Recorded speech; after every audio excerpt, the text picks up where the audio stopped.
Lakhana Jataka.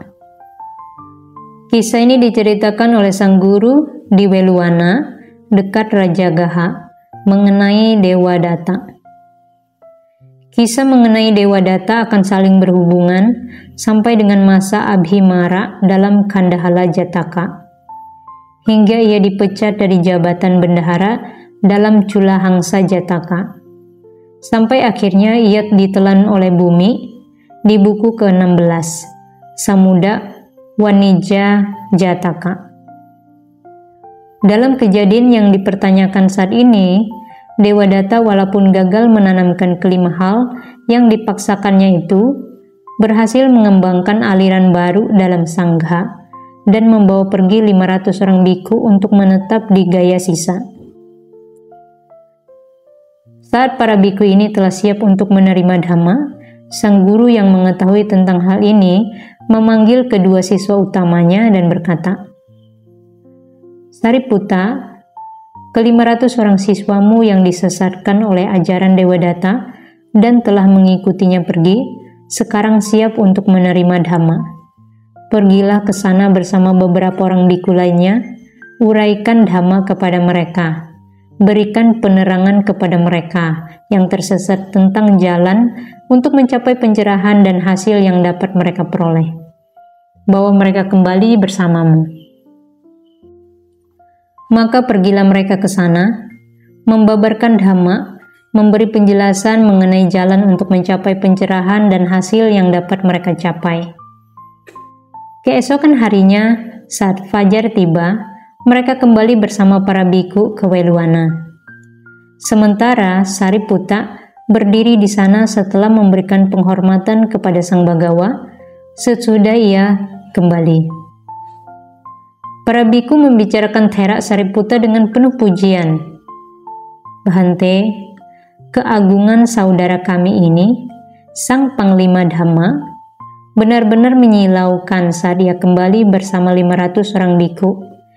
Sebaliknya, Dewa Datta telah kehilangan semua pengikutnya."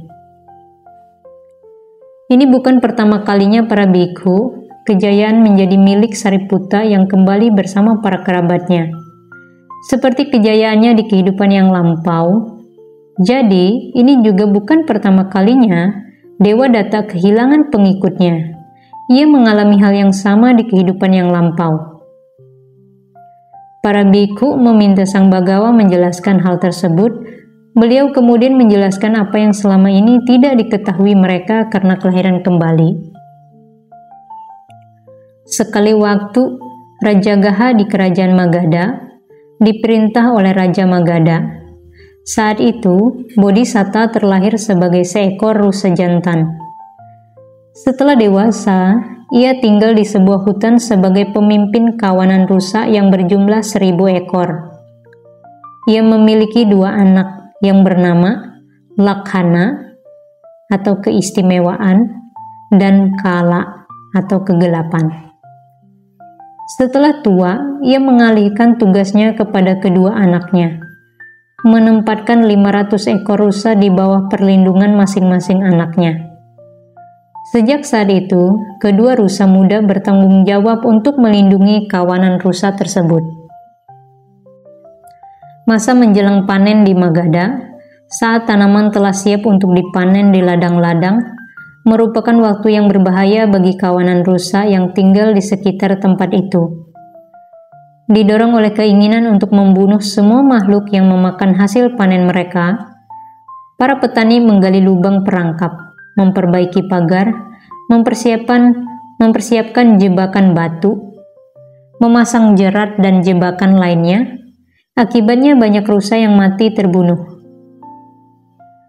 Saat Bodhisatta menandai musim panen telah tiba, ia memanggil kedua putranya dan berkata, "Anak-anakku, ini adalah saat di mana tanaman telah siap untuk dipanen di ladang-ladang.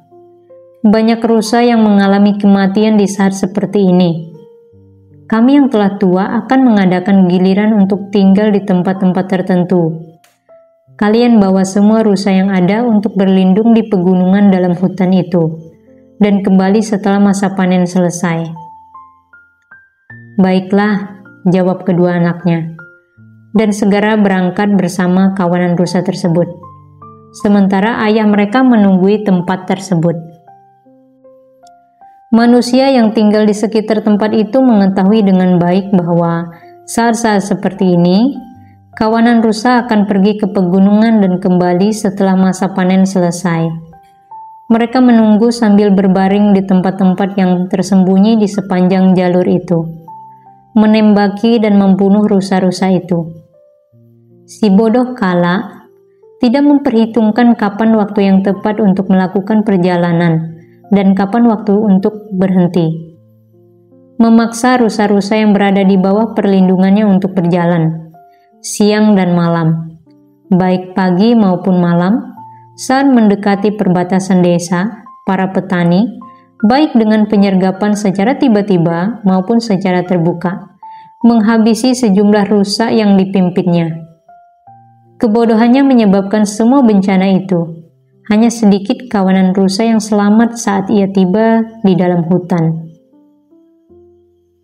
Di sisi yang lain, Lakhana sangat bijaksana, cerdik dan banyak akal. Ia tidak pernah berada terlalu dekat dengan batas desa.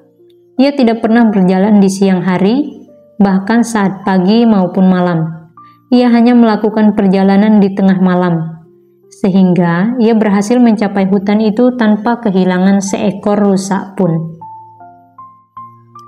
Mereka tinggal di dalam hutan selama 4 bulan, tidak pernah meninggalkan tempat itu sebelum masa panen berakhir. Saat melakukan perjalanan pulang, Kala mengulangi kesalahan yang sama. Akhirnya, ia kehilangan semua kawanan rusa yang berada di bawah perlindungannya. Hanya ia sendiri yang selamat saat tiba kembali di rumah mereka. Sementara Lakhana, yang tidak kehilangan seekor rusa pun dari kawanan yang dipimpinnya, kembali bersama ke-500 ekor rusa itu, menemui ayah mereka yang telah menunggu kedatangan mereka. Saat melihat kedatangan kedua anaknya, Bodhisatta menyusun syair yang dibacakannya bersama kawanan rusa yang lain. Yang baik dan jujur mendapatkan hadiahnya. Lihatlah Lakhana yang kembali dengan membawa rombongannya. Sementara Kala membinasakan semua kawanannya. Dengan syair inilah Bodhisattva menyambut kedatangan kedua anaknya. Setelah hidup dalam waktu yang cukup lama, ia kemudian meninggal dan terlahir kembali sesuai dengan buah dari perbuatannya.